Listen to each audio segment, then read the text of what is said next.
Tasmai Shri Gurave Namaha.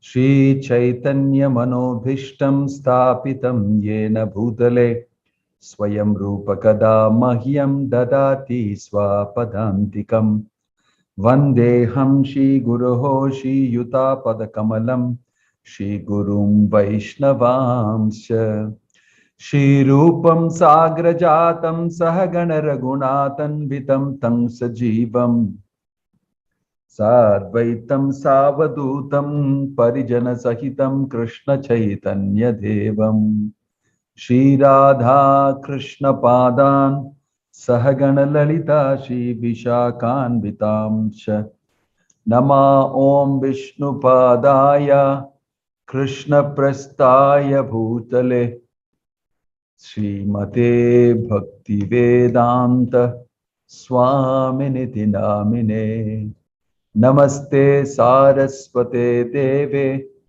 Gauravani Pracharine Nirvishesha Sunyavadi Paschatya Deshatharine Jaya Sri Krishna Chaitanya Prabho Nityananda Shri Advaita Gadadhara Srivasadi Gaura Bhakta Vrinda Hare Krishna Krishna Krishna Hare Hare Hare Rama Rama Rama Hare Hare Om Tat Sat Om Hare Krishna Krishna Krishna Hare Hare Hare Rama Rama Rama Hare Hare Hare Krishna.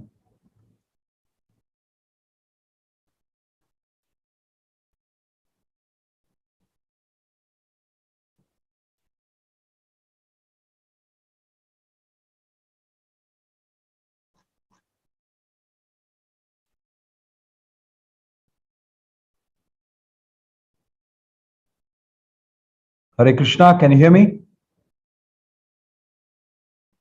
Hello? Hare Krishna Maharaj, yes. Yes, Maharaj, can you hear you? Yeah, okay.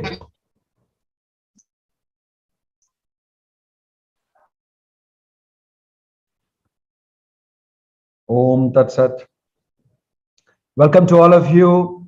Welcome to all the devotees here who are joining in this session to take part in a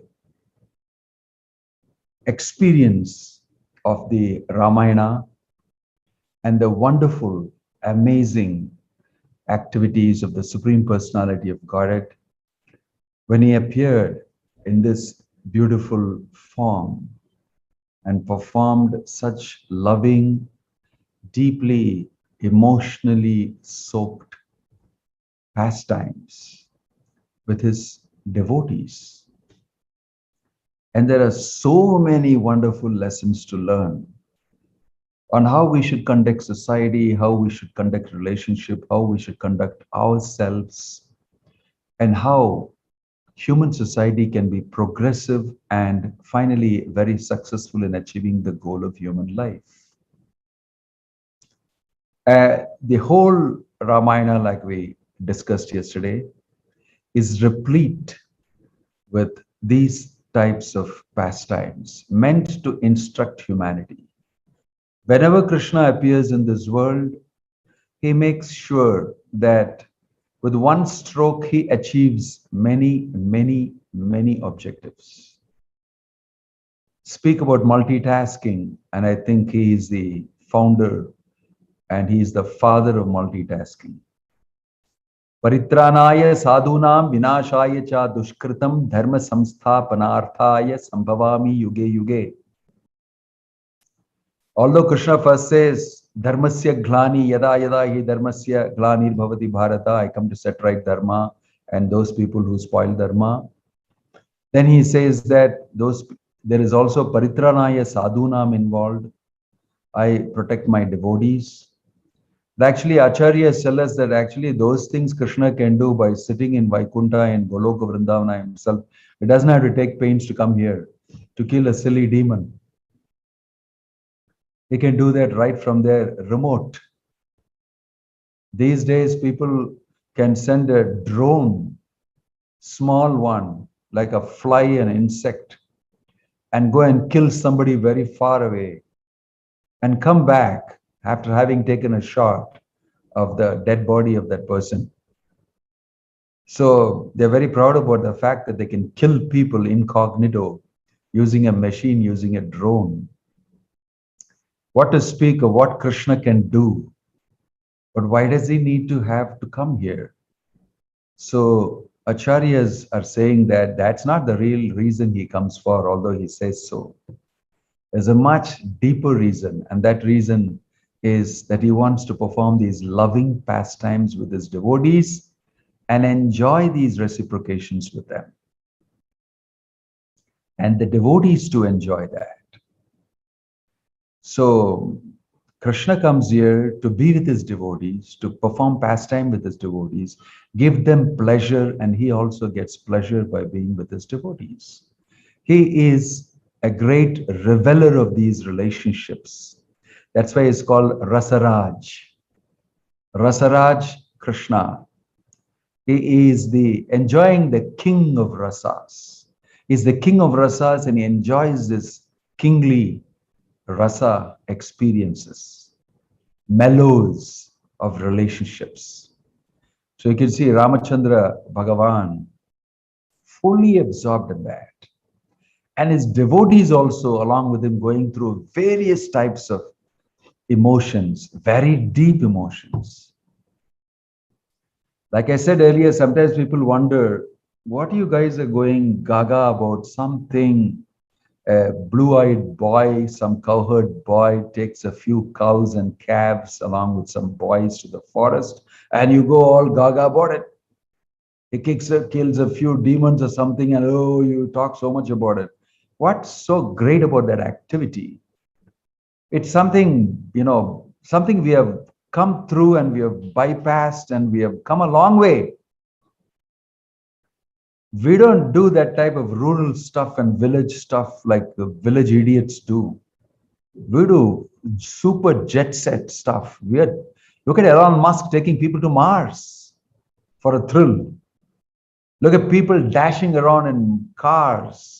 And look at the technology, look at the civilization. Talk of something like that, and I'm going to be enamored.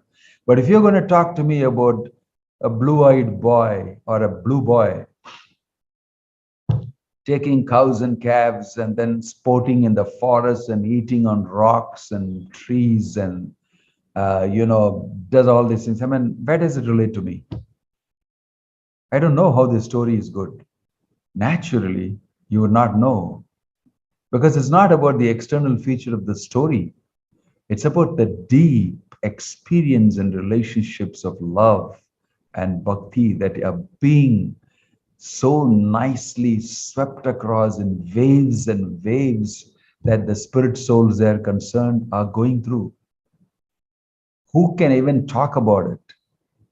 How can they even tell you about it when you are so grossly involved in human resourceful experience and material experience rather than humanity and humane experience and a depth of personalities and relationships, etc.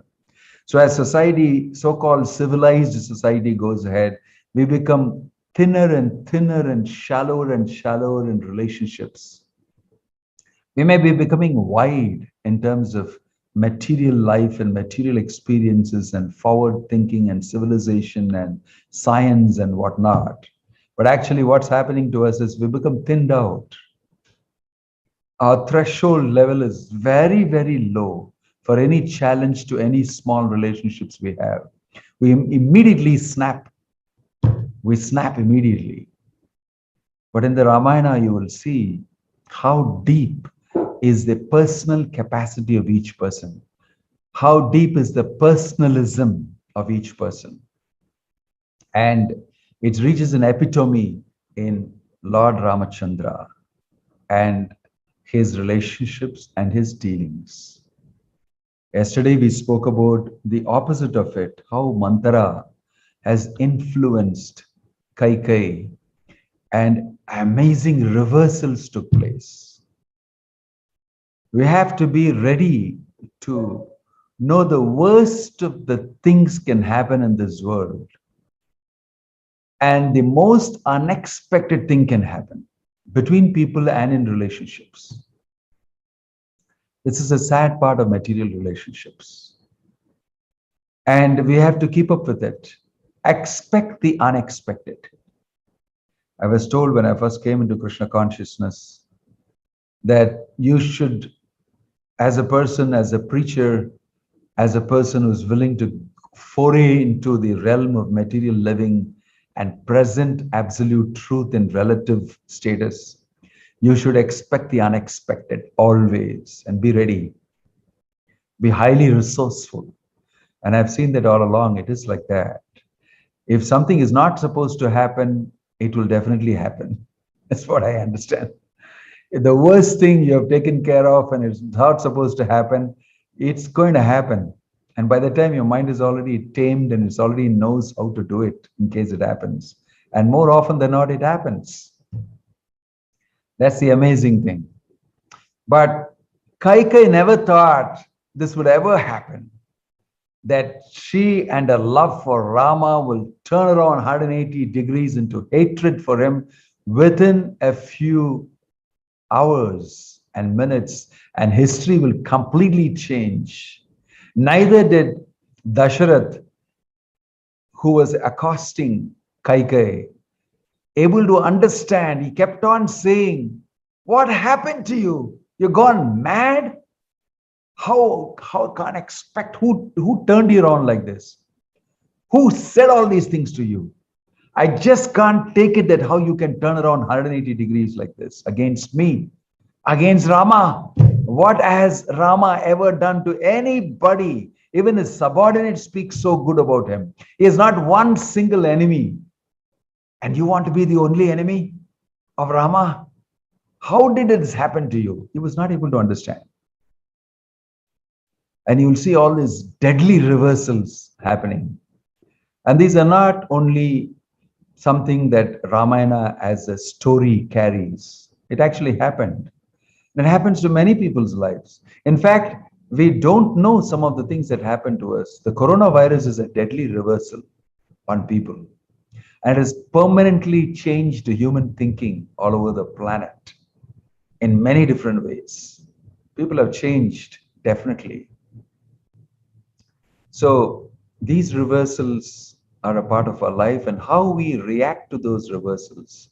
And in those reversals, how much do we sustain and uphold good living, morality, ethics, religion, instructions of Krishna given in the Bhagavad Gita, and everything put together.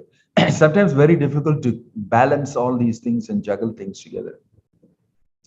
But you'll see Lord Ramachandra doing it very wonderfully. Yesterday, we saw these reversals occurring in Kaikeyi's cabin in her palace, and then through Mantara and her, and then she going and doing the whole works on Dasharatha. And King Dasharatha is amazed. He is at, let me pinch myself to see whether if it's true that this is happening. Is this a dream? Kaikeyi is turning against me, my most beloved wife. And she's worst thing is she's turning against Rama. So it was unbelievable and it was so shocking to him. But then Kaikeyi kept going and said, demanded out of you, you should do it now. The situation was so amazing because outside those chambers, something completely different was going on. Outside those chambers, the whole world was reveling that Ramachandra is going to get coronated. And everybody was in ecstasy. And even Ramachandra was dressed up beautifully in the best of clothes, and his body was, anointed with sandalwood paste, and he had amazing look, and he was sitting there, and his wife Sita was fanning him with a whisk, and everything was going fine. And then finally Vashishta arrives, And then as Vashishta is arriving, oh, the chief priest has come. Everybody bows down. And then they know, wow, this is going to happen now. So the chief priest has come. And then there he comes, and then everybody bows down to him. And Sumantara, the great charioteer of Dasharatha and his very deep counsel and close minister, he comes forth and prays obeisance to Vashishta, brings him in and said, everything is ready. Now we should bring the king. And so he goes to the king's palace, and they tell him that he's in Kaikeyi's palace, and he goes to Kaikeyi's palace, and he goes across various different, walls and doors and gateways, and then enters the private chambers of Kaikeyi, and he sings this beautiful, amazing, glorification of Maharaj Dasharatha before he taps the door and tries to get inside. He speaks about how great is Maharaj Dasharatha, and he's like Indra, he's like that, this and everything. And now you're welcome, please come to conduct the ceremony. He is in great spirits, Sumantra. And he's trying to enter, you know, simplicity and complexity when they meet together. There is always an amazing thing that happens. The simplicity, the complexity of Kaikeyi meeting with the complexity of Manthara meeting with the simplicity of Kaikeyi. Initially, when she gave the necklace and said, wow, I'm so happy to hear from you that Rama is going to get coronated tomorrow. And then Manthara throws that necklace and shreds it to pieces. And then things become complex. And then she becomes complex. Kaikeyi turns out to be very complex, from simple to complex. And she, drains the whole thing into her. Similarly, here, Sumantra is coming right in front of the door. And when he says that, inside, Dashrath is sitting on the couch and holding his head with his two hands and begging Kaikeyi. He has tried everything possible to Kaikeyi. He said, I'll give you anything else that you want. Please don't do this to Rama. You can do anything you want to me. He's begging and begging and begging. She says, you don't want to keep up your word. Right? You did this, you did that. And she never gives up. She never gives up. She's extremely hard-hearted. And so, at that point of time, she tells him, why don't you call Rama right now and let it happen? And give him instruction right away. And just then he can't do it. And King Dasharatha is like, it's completely shocked. And this is when he hears Sumantra's glorification. And then he goes even more groaning. How will I answer this now? He's calling me, praising me, and he just gets up with great difficulty, opens the door, and immediately embraces Sumantra and starts crying. And Sumantra, what happened to the king? What happened to you? Your eyes are all red, you're full of tears, and your face is so pale. And Kaikeyi comes there and said, the king has not slept the whole night. He has been very, very worried about the coronation. He needs to immediately see Rama. Please call Rama. She converts the whole thing very beautifully. This is an example of a person who keeps his cool and his resolve and focus at what he wants to achieve in spite of anything happening around him. Cold-blooded people can do that because they have steeled themselves inside, right? So she was completely amazing. She told this to Sumantra, and Sumantra was wondering what happened. No, she has immediately seen. So that's when he goes and rushes all the way to Ramachandra's place. And then he sees Ramachandra being fanned by Sita, and Sita is talking all sorts of things, and they are in high spirits that you're going to become coronated the king. And Sita is saying all sorts of things, and Sumantra comes in, pays obeisances to Rama, and was sitting on a big golden couch, nicely dressed, ready for the ceremony to be coronated king. Look at this, how the things are happening. Everything is ready. It just needs a little more time, and things have changed. Nobody knows. Even Sumantra doesn't know yet what has happened. And he calls Rama, and Rama comes all the way. And Sita sees him off at the gate and said, actually, after this session is over, you should be crowned the king of the whole planet. Indra, Chandra, Varuna, Vayu should come for this. She's telling her, she leaves him at the gate. Little does she know what he's going to face on the other side. And Rama walks like a lion, it is mentioned, and goes across on his golden chariot and rides up right up to Kaikeyi's place and goes right in and in and in. And then when he moves inside and he sees his father, Dasharatha, very pale and all his hair disarrayed and his jewels, his clothes open, and he sees in that situation, he says, what happened? And he never greets him. He doesn't get up and embrace him like he normally does. He just sits there. Dasharatha, he doesn't get out of the couch. And Kaikeyi is also sitting on that same couch. And what happened? And Dasharatha is not speaking. He's just looking down onto the floor and tears are streaming from his eyes. And he says, what happened to my father? Tell me who has done it. Has anybody done anything to my father? Is he suffering in some way? Is he?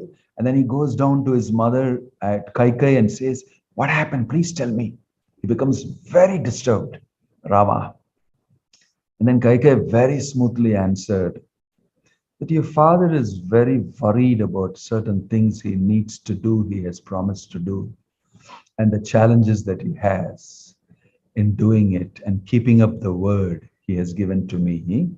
She slowly starts dropping in one. Very expertly, she drops it. Whatever is it, my father, whatever you want, I will do. I'm happy. I never want to see you like that. I'll follow everything that you say. I'll never disobey you. You never need to worry. Tell me what you want done.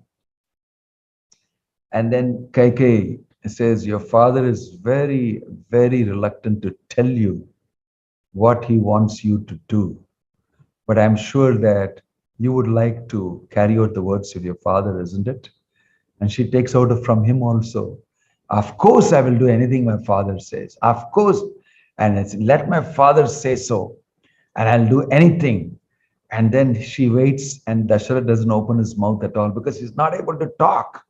How can I tell my son, go to the forest for the next 14 years? This beautiful looking Rama, my life is Rama. How can I tell him that? He's unable to tell. And these emotions are described amazingly in the Ramayana, that he's not able to open his mouth. And then Kaikeyi, waits for him to say, and he doesn't say. Actually, it's very simple. And then she says that, he wants to, tell you a few things which he's finding it difficult. And maybe, and she brings it, she talks, and I cannot go through the whole conversation. It really takes a long time. Bit by bit, she comes to the point. And Ramachandra is very worried, whatever it is. And he says, very casually, she says that actually, what your father wants to tell you is that Bharata should be coronated and you should go to the forest for 14 years. This is what he is a boon he gave me, and I've asked of him this. And at that moment, it's mentioned, Ramachandra had great feeling of sorrow and shock and everything coming together, but he controlled it amazingly. He never showed anything on his face. It never showed anything on his face.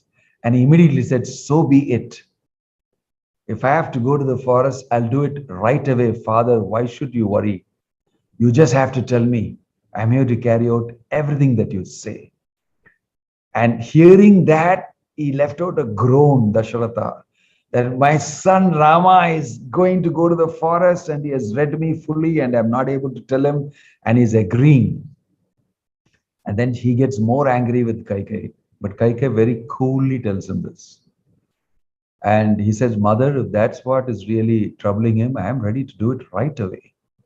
Right now, I'm ready to do it. And she says, yes, you must do it right away. And then she also gives him dress for going to the forest, bark, matted locks of hair, and Bach, she gives him that also. And that's when Dasharatha completely collapses. Previously, he collapsed many times and got up and collapsed and went unconscious and got up and he's like half dead. And now Rama is saying he will go, don't worry. And he shows no expression. But the Ramayana says that he was overcome with great sorrow and grief in his heart. But he took that reversal so nicely, he never showed it. And he turned around and paid obeisances to his father. I will immediately do the needful. I would like to meet with my mothers and tell them and make arrangements for it. I want to lose no time in doing it because if that's my father's order. And then he goes past and Lakshmana hears it. And then he goes furious. And Ramachandra is just going ahead and wanting to meet with Kaushalya. And he goes across and Kaushalya is very happy, waiting for all dressed up nicely, waiting for the coronation. And he reveals to Kaushalya what really is going to happen. And then Kaushalya is shocked, really shocked. And then Lakshmana goes furious. He says, I should actually kill this king. This person is such a, for the sake of that wily, dirty wife of his who is so envious and snake-like, he wants to satisfy her and send Ramachandra to the forest. Actually, what we should do is kill him and put Ramachandra back on the throne. I'm ready to do it. I'll do that. I'll do this. Lakshmana goes furious. Ramachandra, inside that place, he just hears Lakshmana. And Lakshmana is crying and shouting and yelling, screaming like nothing. And Kaushalya is sobbing. Whole huge thing turns around. And Lakshmana just wipes the tears of Ramachandra wipes the tears of Lakshmana and doesn't answer anything to what Lakshmana said. It doesn't bother to rebut him, doesn't bother to say anything to him. And he just says one thing, it's our duty to follow the instructions of our father. There is nothing more to be talked about. There's no argument in this. It's our duty to do it. And Kaushalya is seeing that Ramachandra is bent upon that. There's a beautiful conversation between Kaushalya and Ramachandra that occurs. And he convinces her that you must look after my father. He's so torn. He's completely finished. And if you don't look after, he has nobody else. I will not be there and he'll be torn aside. So she says, no, I'm coming with you to the forest. I can't be staying here with Bharata ruling the kingdom and Kaikeyi who has done this thing. What's the use of me being here? And no, he said, no, you have to look after King Dasharatha. He needs your help. You need to immediately look after him. You should not come with me. It's a duty of the wife to do this. And he speaks about Stri Dharma. He speaks about Patni Dharma, everything to his mother. And he consoles her and says, you should not worry about me. I will definitely manage with the help of, rishis and sages in the forest and everything together. So there's a very moving conversation. Finally, Kausalya actually says, you are bent upon going. You're bent upon following your father's words. I have nothing to say against this, but I'm just wondering how I will manage without you for 14 years. And he again counsels his mother. Very sweetly he does it. And all the time he's going through the shock of actually supposed to be king today, coronated today, and he's getting ready to go to the forest, all program cancelled, everything cancelled. And he's going through that, but he does it amazingly in a balanced way. He's controlling that inside, and outside he's feeling his brother is going crazy against the wrongdoings of their father. And then he's counseling his mother, and Sita turns up. And Sita is also furious. You're going to the forest without asking me. You don't know that husband and wife are one. You go, I go. He says, no, forest is not at all a place for you. You're too tender. You're that, you're this and everything. And she fights with Ramachandra and argues very wonderfully from the Shastra and says a wife's duty is this only. Follow the husband. You can say anything you want.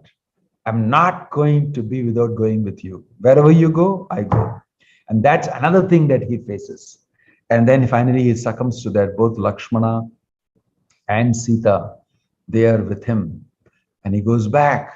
He takes the bark, this thing, and they dress. And Sita does not know how to put it on. Amazing things happen there. And everybody is crying and wailing. The news spreads very fast all over Ayodhya. No coronation. It's cancelled. Bharat is going to become the king. Rama has been exiled to the forest. And everybody starts screaming, what happened to that lousy king, Dasharatha? How did he become so mad? Why every whole of Ayodhya starts talking about Kaikeyi, about Dasharatha? Because for them, Rama is everything. And why should Rama be sent? What did he do wrong? What did he do wrong? Everybody is asking. The entire Ayodhya is talking about it. Can you imagine the huge commotion and the reversal? They're all come and assembled there for the coronation. They have come from nearby cities, towns, kingdoms, countries, from all sorts of people have poured in. It's not only Ayodhya Vasis, all fans of, Lord Ramachandra. Without any social media, without Facebook, without Twitter, he had such huge following. And they had all come. And then imagine what will happen, what a commotion it would have been. Everybody's talking about it. Everybody's shocked. Everybody's saying, impossible. They can't do this. What nonsense is this? Everybody's screaming and yelling. And Ramachandra is getting ready to go to the forest. He's the only one unfazed. He's the only one unfazed. And he comes to take blessings from his father. I am leaving. And watching him like that, Dasharatha is completely finished. And it's only Kaikeyi who looks very poised, normal, and perfectly all right with not a shed of tear in her eyes. Everybody else is crying. Manthara and Kaikeyi may be the only persons who never shed any tear in the entire Ayodhya kingdom. It's amazing. So these reversals that happen, quite how often these things can happen. Just like what's the reversal that Ukrainians would have faced when all of a sudden bombs are dropping in their city, in their towns. And they have to scramble, they have to rush, and people are getting killed. Buildings are getting destroyed and devastated. They have to run for water, for electricity, for power, run to their basements. Everything pell-mell. Everything becomes completely different. So these things happen to us. Sometimes our family members leave us all of a sudden. So these are reversals that we learn how to actually deal with them. Like I said, expect the unexpected in this world. If something is supposed to happen, it will happen. It will happen, mostly. And if something is happening and you don't know about it, it's because although it's happening, you're protected from not knowing it. You're protected from not knowing it by Krishna. So, amidst all these reversals that are happening, today what we're going to discuss actually is somebody is not present there at all. Bharata is not present. But he turns out to be the most important character in setting this reversal right, helping all the Ayodhya Vasis and helping everybody. Because everybody's mind is set on thinking that Kaikeyi and Bharata, both of them intrigued together and have done this. That's a word spreading around everywhere. And this foolish king, his henpecked husband, is not able to do anything. He has succumbed to what Kaikeyi has said. This is how it filters down into the common ground. In the common populace, in the population of people, they will all think of it this way. So Ramachandra moves out, and there is a very moving situation where he leaves. He gets on top of the chariot and he just moves ahead to the forest because he's promised, I'll do that immediately. So abruptly he has to do. There's no great time for crying and for, how, who, and all that. But it does happen to some extent. And he just leaves. He just leaves. Just imagine Rama, Lakshmana, and Sita in bark clothing, just leaving Ayodhya. on the chariot. Sumantra is taking them. And he has got the daunting task of taking these people and leaving them on the border and allowing them to go into the forest. So Sumantra is doing that. And everybody is telling Sumantra, don't go. What's wrong with you? How dare you take them and go? You can definitely stop. And they were trying to stop the chariot, and Rama gets up and speaks to all of them and says, don't do that. I have to keep up my vow. My father has asked me to do this and I must do it. Don't stand in between. Oh, citizens of Ayodhya, don't worry, I'll be back in 14 years. I love you. And I know that you have great love for me. Please don't stop me from carrying out my duties. And he gives this whole talk about why he should do it. And nobody is convinced about it, actually. But because he is saying so, and he is such a person whose authority they need to follow, they very reluctantly allow the chariot, but they all follow the chariot. And he has to tell them, please go back, please go back. I'll be back, don't worry. And they're all thinking that no problem, Sumantra will bring them back. It is just a little, he'll take them to the border and he'll bring back. And everybody whispered to themselves, no, they're coming back. It's just, it cannot happen like that. What a crazy thing it is that he'll be good for. It's not happening. It's just simply a drama. They spoke all sorts of things. They're very hopeful, and somehow he pushed all of them back, and the chariot sped off. Rama is no more in Ayodhya. It is Ram Rajya without Rama. And that's exactly what will happen.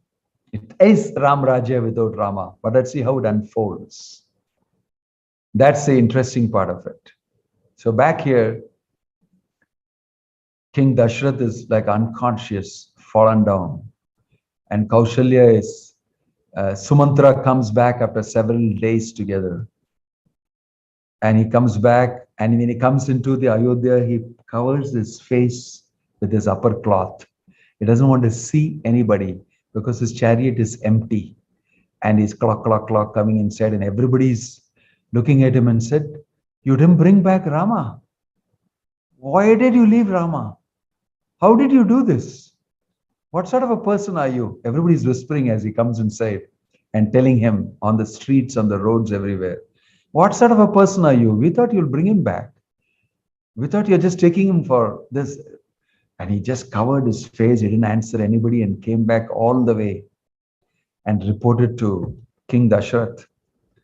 And he told him, and Dasharatha painfully asked him, loudly wailing and crying, what did Rama say? Tell me, when you left him, where did you leave him? What happened to him? Can you tell me where he slept? What did he do for the night? And everything was described by Sumantra. Sumantra also goes ahead and speaks about how Ramachandra slept on the ground that day and what he ate. He said he fasted that whole night. He just drank some water and went to sleep. And then how Guha helped them out, and he said everything. And then how he turned around and he had to come away because Ramachandra told him, now you should go back. And you should take a track in such a way that all these people who are following me, they will be misled. And you should wipe off your tracks like this and take a different track. He gave all these arrangements.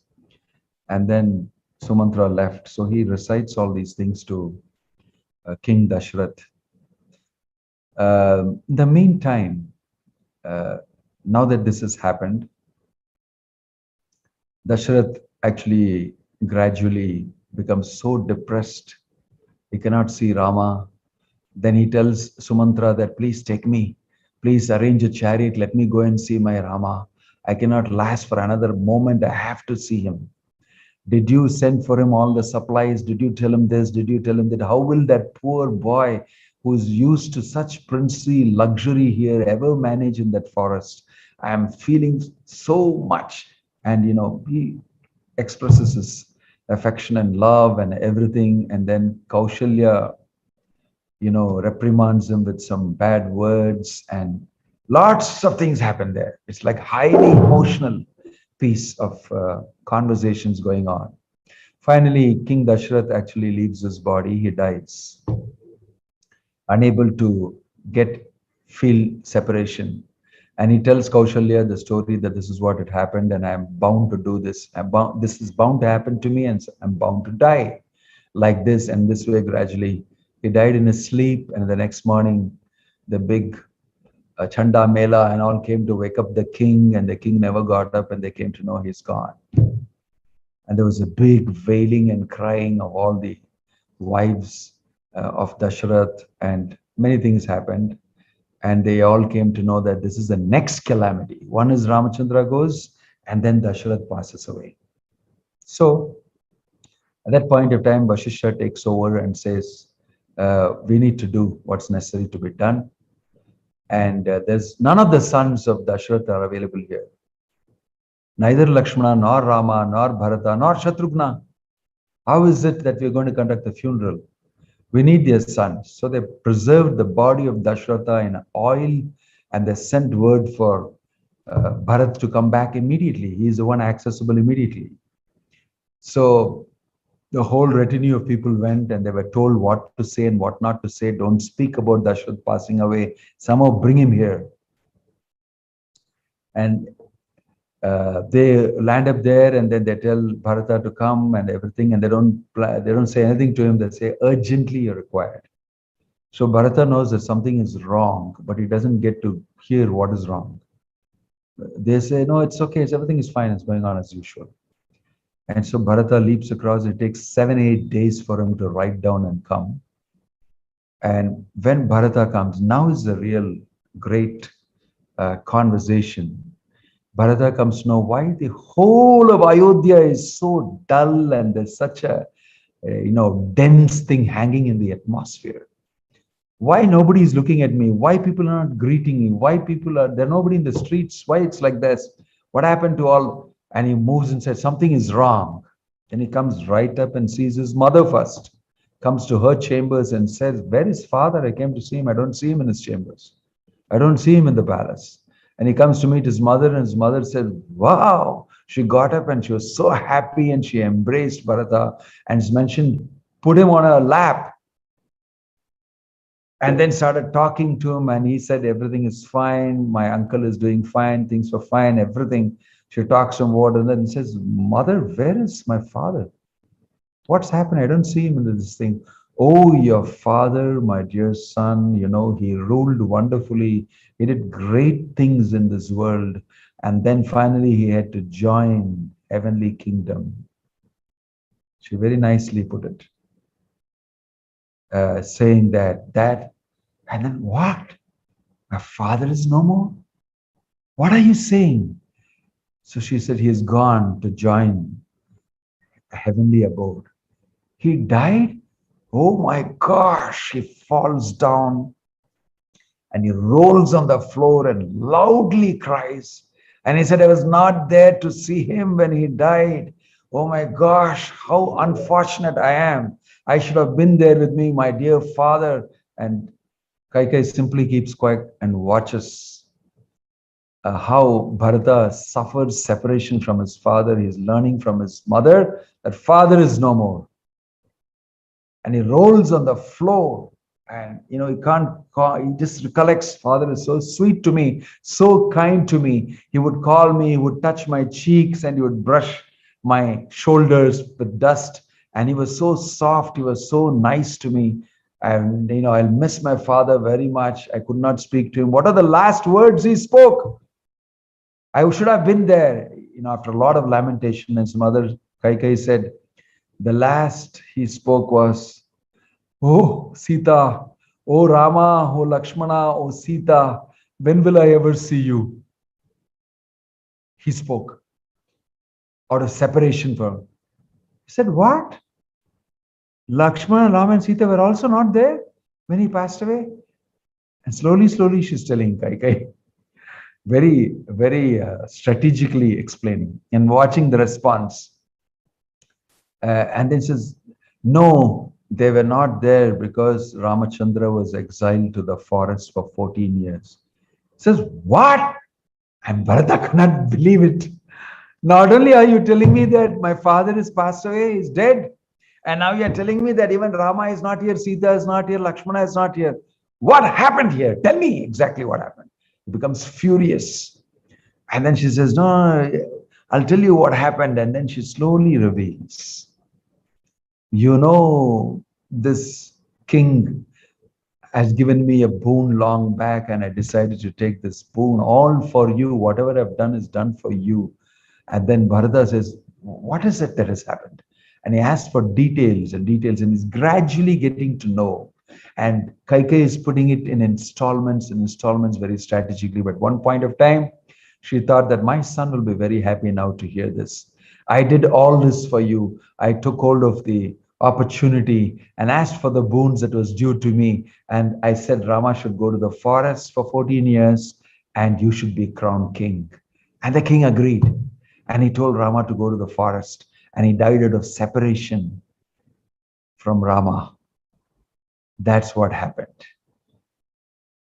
And then Bharata can't believe. He cannot believe. You mean to say you did this? You mean to say you asked that Rama be exiled? What wrong did Rama do?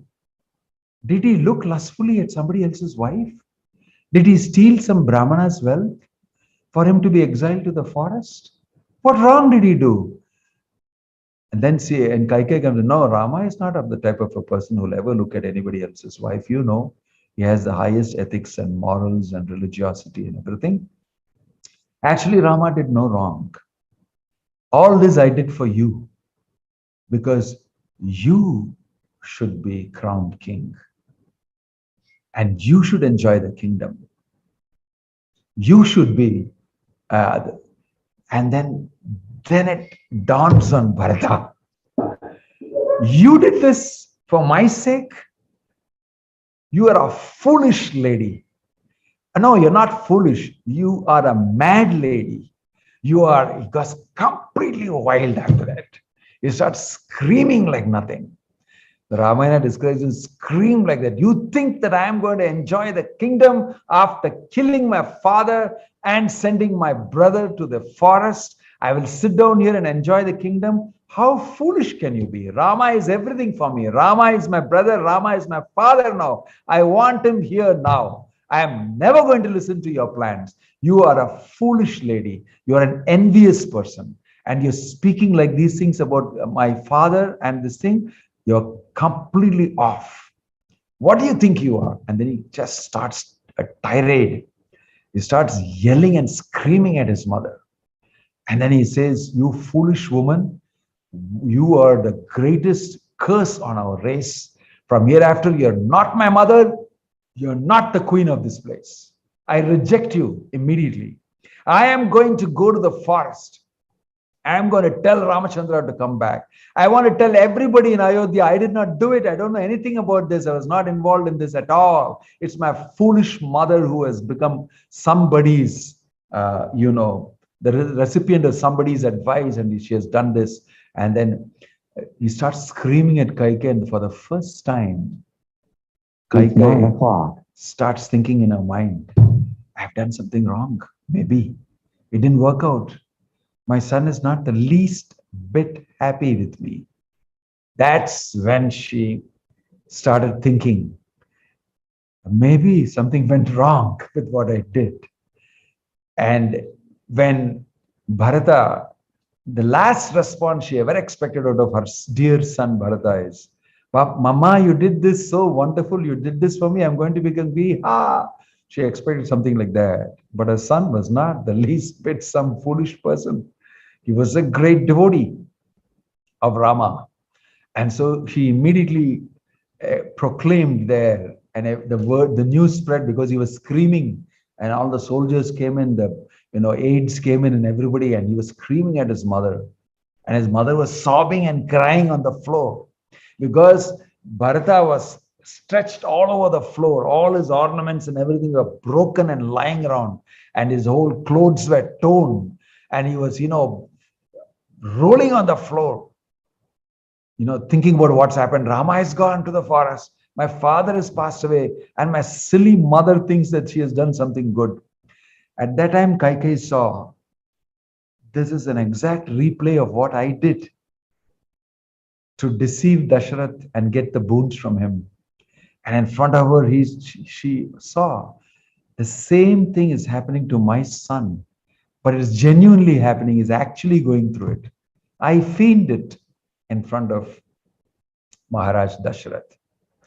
And this conversation between Bharata and Kaikeyi is very amazing because Bharata was the whole world, all of Ayodhya people were thinking Bharata is a slimy fellow. He and his mother together have done this. Because what other reason is there for sending the beautiful Ramachandra to the forest for 14 years? So Bharata clarifies it. Everybody there, all the ministers and all the senior people were thinking that this would be good. And the best thing happens when he says that I'm not going to do this to his mother. You are wrong. I'll never become king. I'll never become king. Because I am not the person capable of holding this kingship on my head. I know that. I am not the type of a person like Ramachandra is. I don't have those noble qualities. I don't have those capacities. I know that very well. And Ramachandra is naturally the king. And who asked you, foolish woman, to do this? I'm never going to take that burden. You think I'll take that burden on my head? I cannot take it. I'm going to go to the forest and tell Ramachandra to come back. And you and your stupid plans are all wrong. I'm not going to take it up. So fierce was his emotions. And then he ran out to Kaushalya and said, how she must be feeling, how Sumitra and Kaushalya must be feeling. Her son has been sent to the forest by you. I must immediately go to Kaushalya and console her. I must immediately go and tell her what we can do.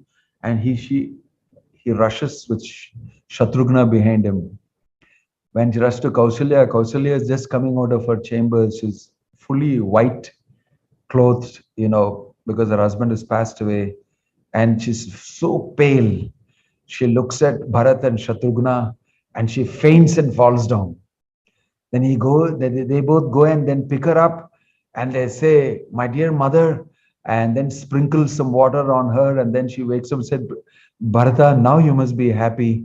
You have the kingdom with you and your mother will help you. And both of you together can rule the kingdom. But I am not going to stay here anymore.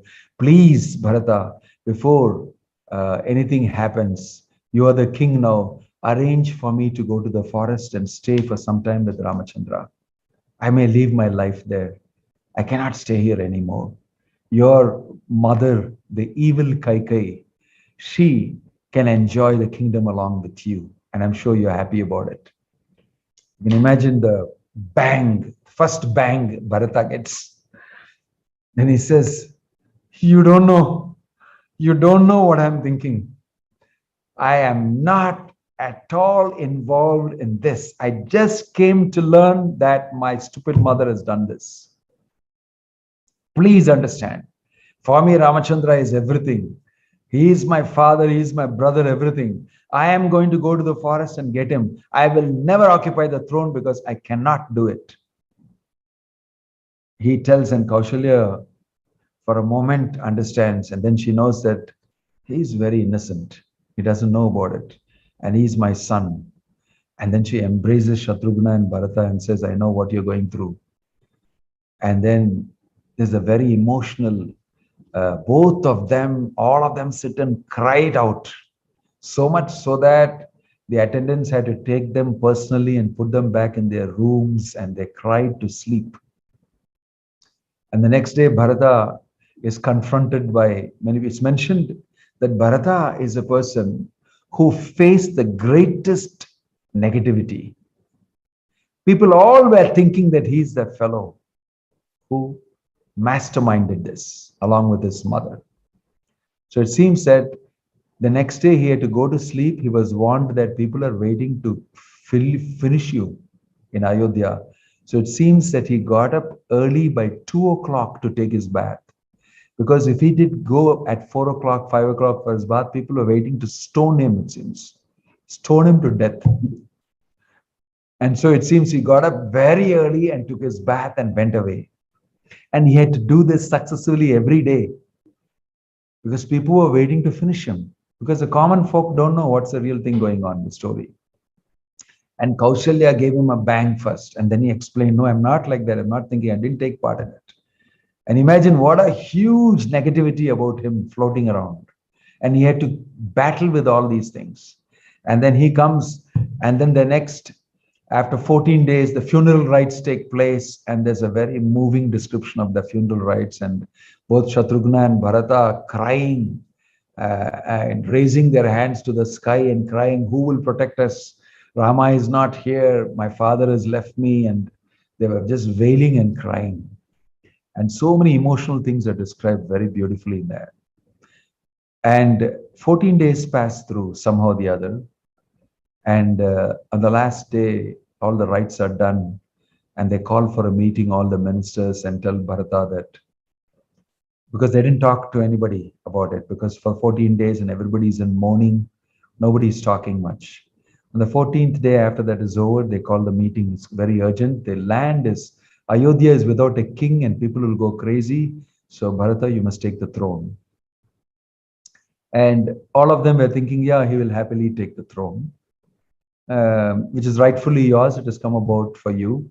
And it's a desire of Maharaj Dasharatha that he should take the throne. So you can imagine, in front of everybody, Bharata was such a wonderful person. He starts crying and shivering, and he explains that I don't know anything about this. I'm not involved in it. I came to know about it. And I think it is a stupid idea that my mother is executed. I am not with her at all. I'm not at all interested in the kingdom because I can't do it. And the right person to do is Ramachandra. He is still here. He's just gone to the forest. We can settle it together. All of you together, let's go to the forest and bring back Ramachandra to put him on the throne, because the throne rightfully belongs to him. He is the person who is the successor of Dasharatha. When they heard this from Bharata's mouth, everybody were, such a big weight they were carrying on their chest just fell down, and they cried along with Bharat. Only then did they come to know the beautiful character of Bharat and his heart, very sincerely expressed. And everybody could see that he had nothing in his heart. It was very simple, straightforward. And he expressed, I am like that. I have no intention of occupying the throne because I'm not asking for it. I never thought about it. In my mind, I always thought Ramachandra will rule and I will assist him in some small way. And I'm happy to do it. I love to do that. I want to serve my brother. Now he is also my father. So he said, let's go. Please, let's go.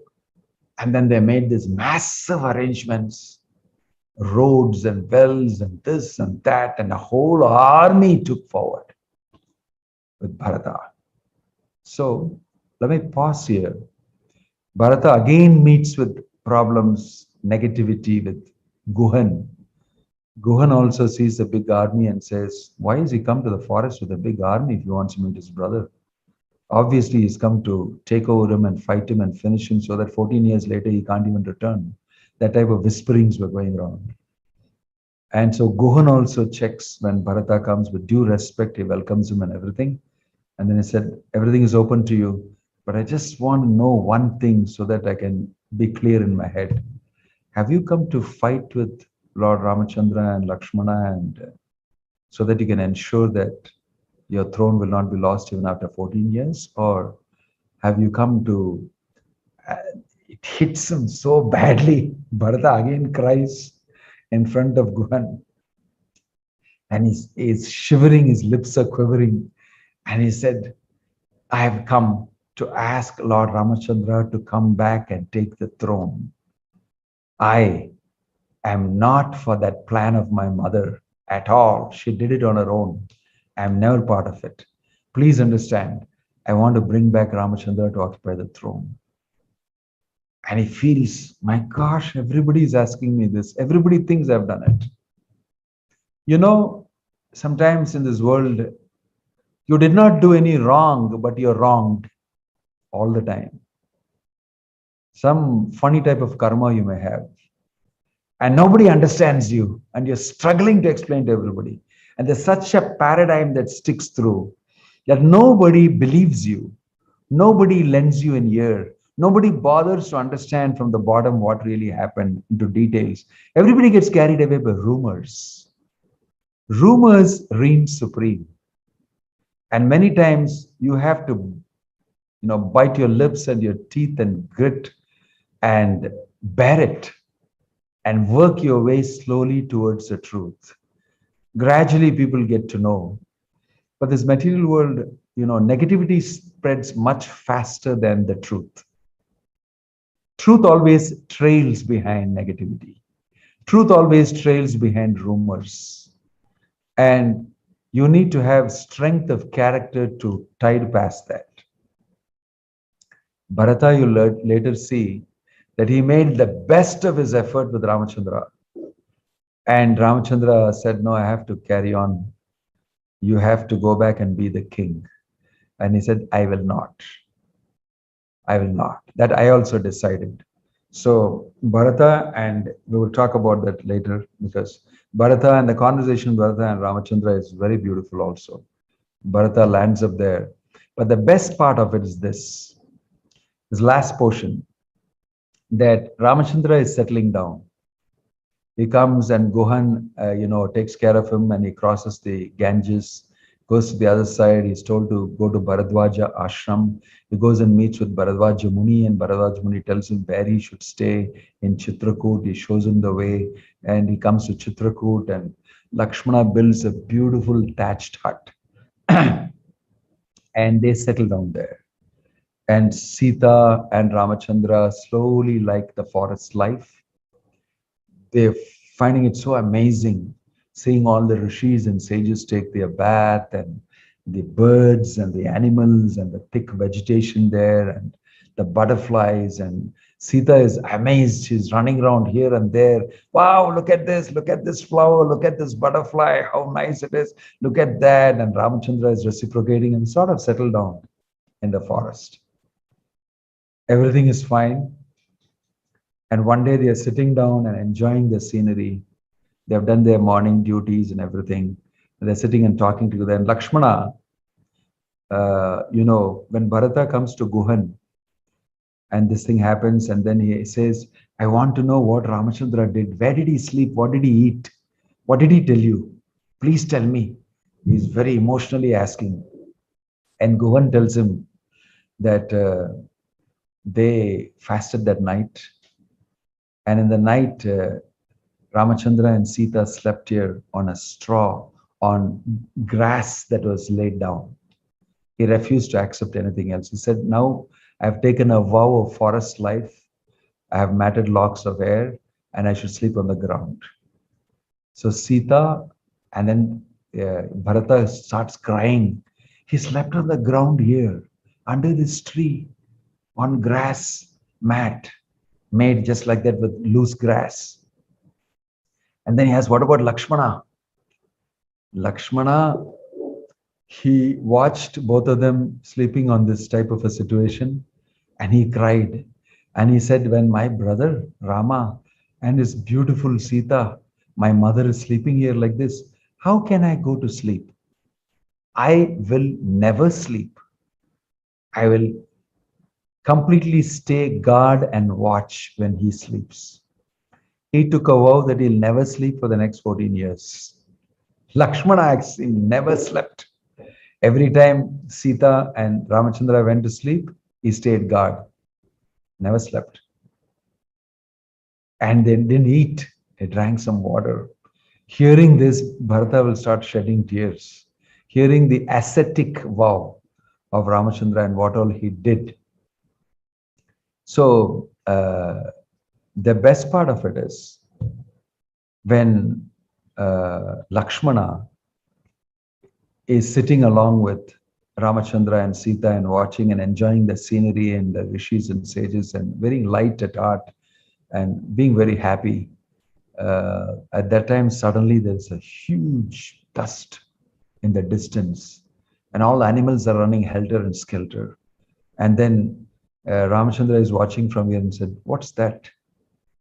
And Lakshmana is saying, looks like some wild beast is running around or some big group of people are coming in, or an army is coming, or what. It looks like some chariots and some people. It's all dusty. So Ramachandra tells Lakshmana, can you climb up and see? So they have a tree, they climb up on top of the hill. From there he watches. And Lakshmana watches from there and tells Rama, he shouts from there, a big army is coming. There are thousands of people, and there are chariots, and it's led by a huge chariot. So Rama is saying, so whose chariot is this? Can you see from the flag? Whose flag is it? And then Lakshmana is watching from the tree and he says, it is got the sign of a tree on the flag. It is our chariot. It's from Ayodhya. It is Bharata who's coming with a big army. My gosh, he's coming to fight with us. He's coming to kill you. He's coming to take our lives so that after 14 years, when we go back, we won't have anything. We don't have to go back at all. And he'll be free to rule throughout. Well, let him come here. Come on, you and Sita, get inside, lock up. I will myself alone fight him and finish him. I'll kill him. I'll lop him off. He starts talking so many things. Lakshmana starts talking so many things. And then Ramachandra says, stop it. He says, stop it. I don't think Bharata is coming here to fight with me. He is coming here to get me back to Ayodhya. I know what Bharata will do. He's never capable of doing what you're saying. And before you judge somebody, please be careful. Ramachandra advised Lakshmana. For the first time, you will see, please be careful. Do not rush to make these judgments. You don't know about the mind of Bharata, his intent, and what's the content there he has. If you want the kingdom, and if you're interested in Ayodhya kingdom, I can tell Bharata to make you the king. Bharata can stay here with me and you can go to the Ayodhya and rule. Rama let loose a final shot at him. Lakshmana completely shut up. And he stood with both hands and, feeling, namaskar to, I have done a great wrong in rushing into this judgment. This is what happens to us. We are very quick at plummeting down one type of a thought and expanding it, and it billows into some big opinion of somebody. It starts very small, one small thing. And then, but therefore this, therefore that, therefore that, therefore. Very fast we conclude about people. And then you come and do something stupid after that. Right? Rational is, when you're in Sattvika Gun, you're Rajasika Gun, in Tamasika Gun, each time we think differently. And people around us also are subjected to the same type of thinking. Atmosphere sorts filled with that. And everybody adds to it. It snowballs. But actually everybody is wrong. Many a time. Everybody is wrong. And it takes somebody who has got his head on his shoulders to watch this and say, you are all wrong. This is the right thing. It takes guts. It takes a lot of straight thinking, clear thinking in order to be able to do that. And Ramachandra is very clearly knowing what's happening. And he just told Lakshmana, shut up. If you want the kingdom, you can take it. But don't say these things about Bharat. Don't you dare say these things about Bharat. Because I know what he is coming here for. What his heart is filled with. You can imagine, including his brother, Lakshmana, is thinking bad about Bharat. Whole of Ayodhya is thinking bad about Bharat. Kaushalya thought bad about Bharat. Guhan thought bad about Bharat. Then when he comes to Bharadwaja's ashram to ask, where can I find Ramachandra? Bharadwaja also asks this question of him. So you are happy about the kingdom you have got, and you and your mother will be ruling, and this thing. And again, he becomes so emotional and tells Bharadwaj, no, please understand, it's not my plan. My plan is I've come here to ask Ramchandra to come back. And Bharadwaj immediately says, I know. I'm just saying this to test you and to get it out of you that this is what you come for. Of course, Bharadwaj's statement was a little more refined and much better. But imagine your situation like Bharata, that everybody around is negative and you know you didn't do it. You didn't think like that. And it's not your intent.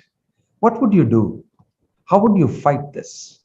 People crumble under this. People mostly just crumble. They can't take it anymore. And sometimes they even commit suicide, they leave the company, divorce the wife, go away from this, or, just can't take it. But Bharata, he was determined. He was not going to give up like that. He was determined to speak the truth, to go right up to Ramachandra and tell him to come back. And it was a very painful thing he had to do. And even after that, the character of Bharata is one of the most enthralling, amazing characters in the Ramayana. Because after he speaks to Ramachandra, I don't know whether we'll have time within the few days to discuss that. After he speaks to Ramachandra and his argument with Ramachandra and everybody's arguments and all the rishis and sages' arguments and everything together, Ramachandra is very firm. I will go ahead and do what I'm supposed to do. All that because Ravana is to be defeated and the demigods' prayers are there and there is many things to be achieved in the forest and lots of things are supposed to happen as per his plan. So he says, I'm not coming back. And then Bharata says that you may not come back, but you will only rule. You will give me your shoes, and your shoes will be present there, and they will rule. So this is a huge, wonderful commentary given by many acharyas. In other words, Bharata says, I will do all the dirty work of ruling. I will not have the title. I'll do all the dirty work of ruling. And not only that, parallelly to what you're undergoing, the ascetic vow, I will also remain an ascetic for 14 years till you come back. But not one day more will I remain. If you come one day later, I'll die. I'll commit suicide. This was the condition of Bharata. He accepted a huge austerity. It seems Bharata, for 14 years, ate only barley soaked in cow urine. Breakfast, lunch, dinner, barley soaked in cow urine. And he had matted locks of hair, and he stayed in Nandigram away from Ayodhya. People had to come and take from him orders, ministers, everybody, and he ruled the kingdom from there. And he kept Ramachandra's shoes in the asan and said, Ramachandra is ruling, not me. The title is still held by Ramachandra, but I am doing all the dirty work. Imagine anybody in this world, anywhere, will do a titleless, thankless job of looking after and doing things. At least I want a title, boy. I'm doing the hard work. So it's a real thankless job that Bharata did.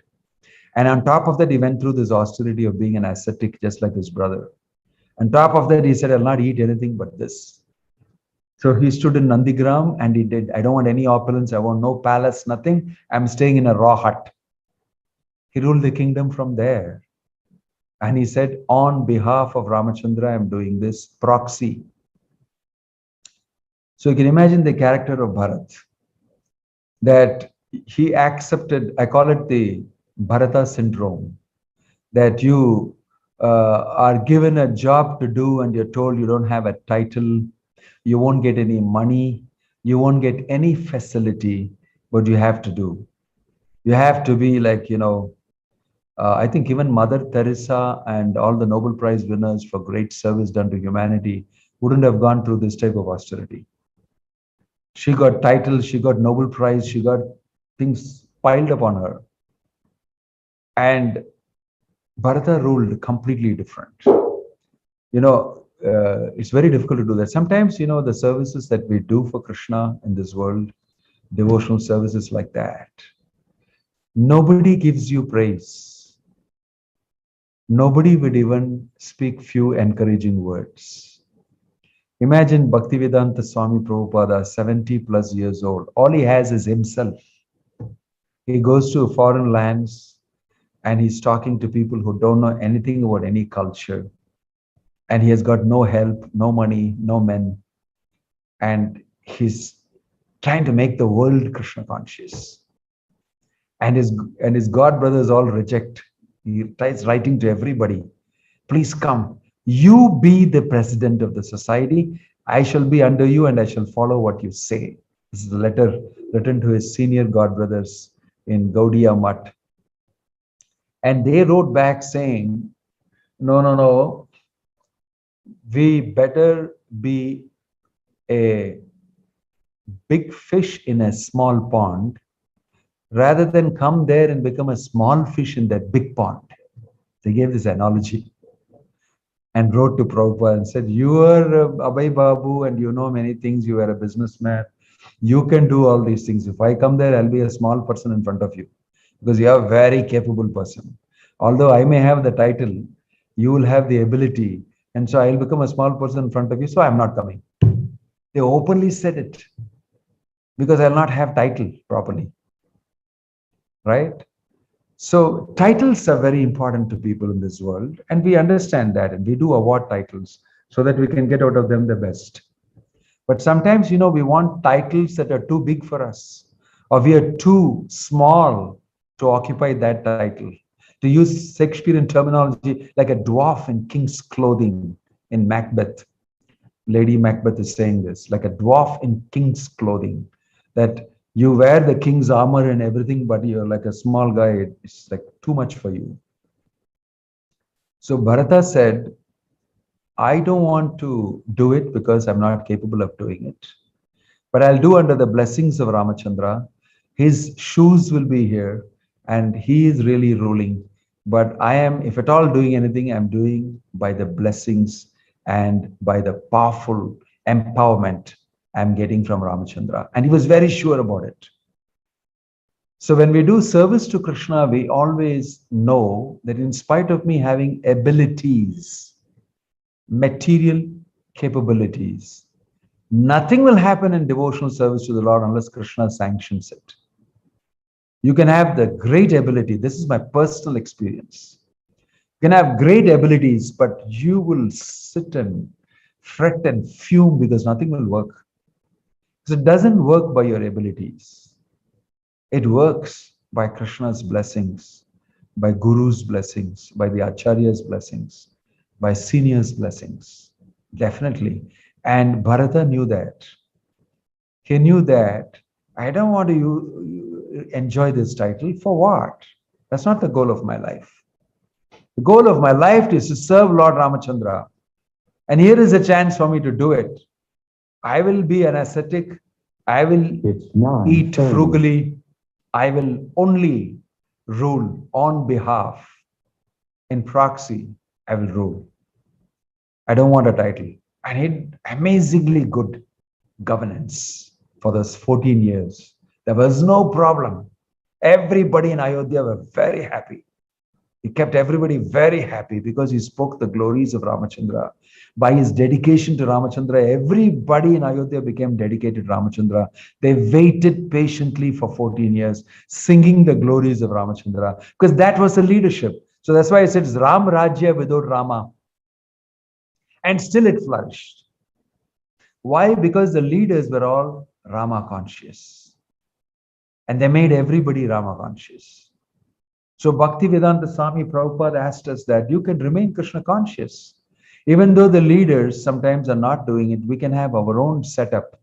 We don't have to be dependent on this economy. We can sustain ourselves by the land, by the cow, and we can live a simple life and high thinking.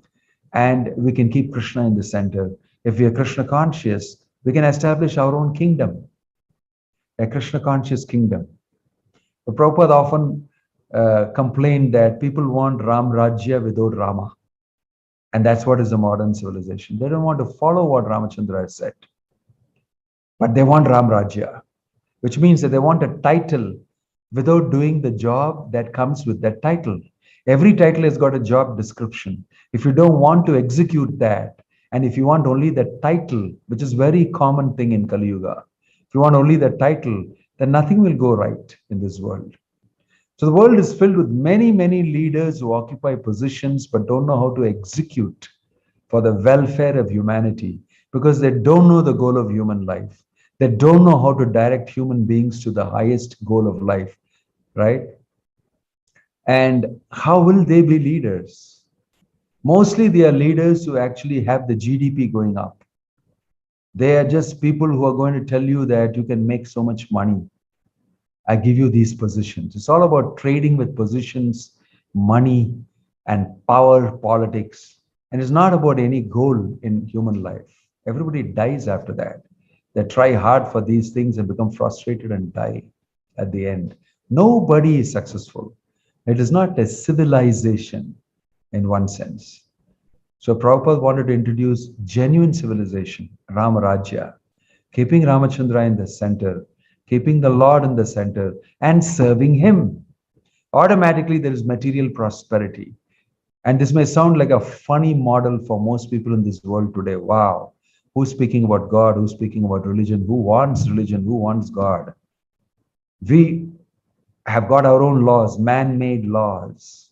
We have rejected God's law. We are a secular state. We don't govern through religion. You are free to do what you want with religion. You're tolerant towards all religions. Whatever nonsense everybody speaks, it's okay. Give respect to everybody and everything that professes itself as religion. Forget real religion. We're only bothered about the GDP going up. That's the religion of the age, right? So, Bharata, he, in spite of Ramachandra not physically being there, he kept up Krishna consciousness in the entire kingdom. So many times we have a very lofty ideal, people say, of making the whole world Krishna conscious, which Prabhupada wanted, and which he attempted and succeeded to a great extent. And he said, if you people are with me in 18 days, I'll take the whole world. He said this, in 18 days, it's possible to take the whole world, but you're not with me. And I'm not able to do it. But in the future, you must do it. And he very much had full hope that it can be done, that the whole world can become Krishna conscious by chanting of Hare Krishna, Krishna Krishna, Hare Hare, Hare Ram, Rama Ram, Hare Hare. So I'll leave you here today with this. It's already 9:30. If anybody has any comment or a question, you may ask.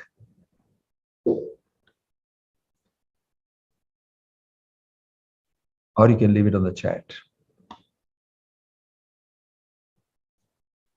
Yes, here is a question from Arvind Kumar. Hare Krishna Maharaj, few years back, I have faced these issues like Bharata.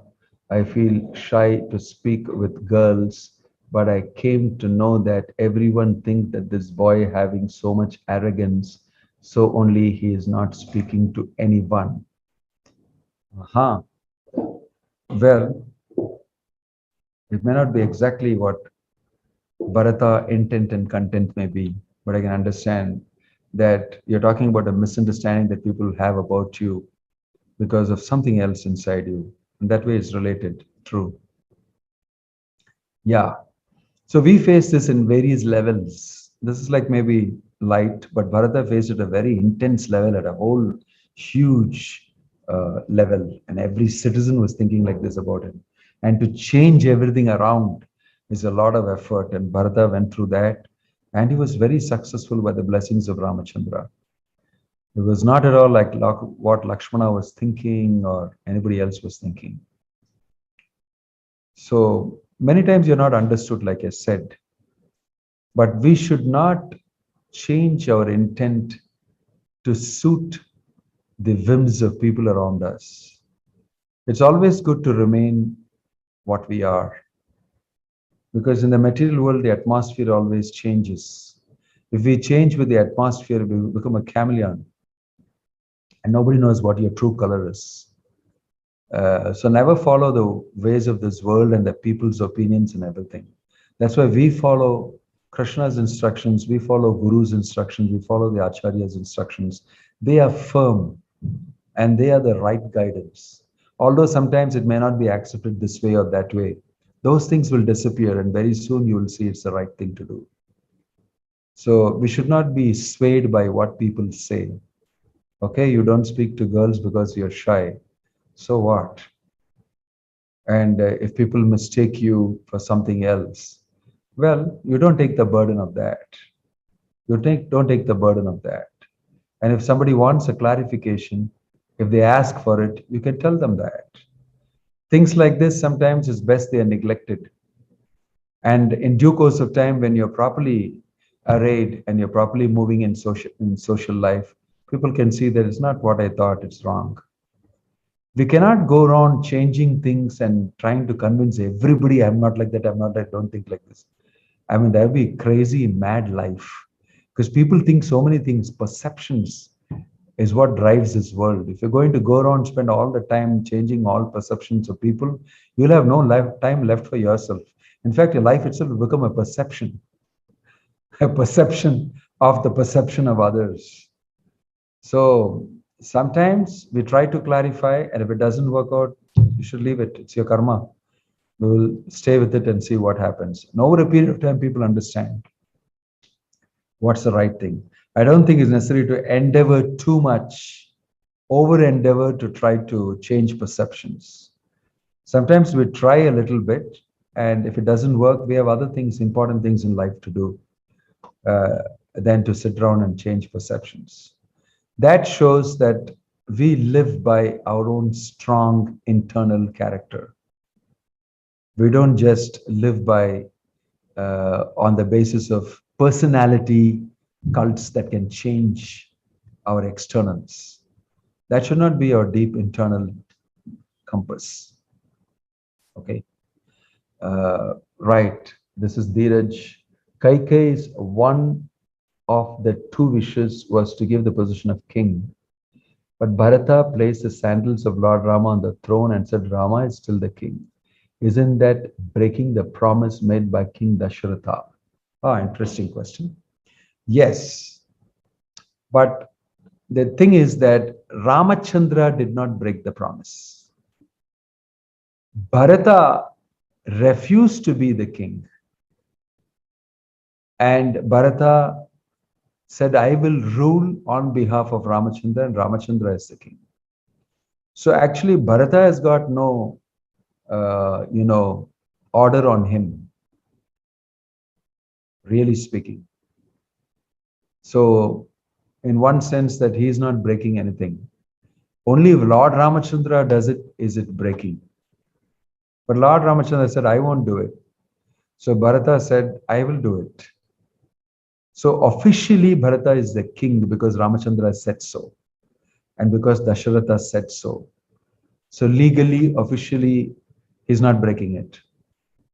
But Bharata, uh, in his mind and in the minds of everybody else, made everybody know that this post belongs to Ramachandra, and I'm going to do it on his behalf till he comes back 14 years. And not one day will I remain a king after your period is over.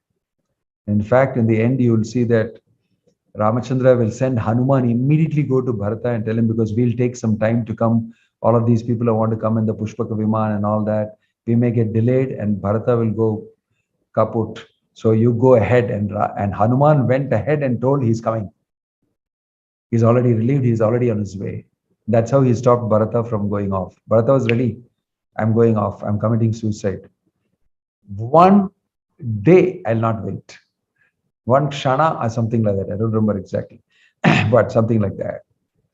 So Bharata said that I never want to enjoy the position of a king, not even for one day, especially when Rama is rightfully the king and is going to come and assume the throne, even one of those days I'll not be king. That was the intention. It's a lot about the intent of Bharata that comes out very loud. You see, sometimes people are misunderstanding you, but what Bharata did is, best thing is to act and show people. I don't want to go around changing perceptions like I did with Bharadwaja and Guha, and how can I go around doing this? So my intention obviously is not to occupy the throne. So why don't I act like that? And he did that.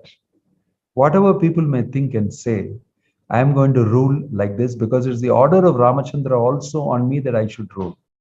And I have told him that I rule on your behalf. That's my condition. And Ramachandra did not say anything about that. If that's comfortable for you, my dear brother, do so because I know you. I know your heart. So in this way, it's all right. It's not breaking a promise because it's like a very smart way of keeping up the promise and still not keeping up the repercussions of that promise. That's the type of thing that happened. Thanks a lot. The session is very good. Okay. Hari Bol. Right. Any other question? No. Thank you. Hare Krishna. Good night. Sweet dreams of Ramachandra. See you tomorrow. Hare Krishna. Hare Thank you, Krishna. Maharaj. Hare Krishna. Hare Krishna Maharaj. Hare Krishna Maharaj.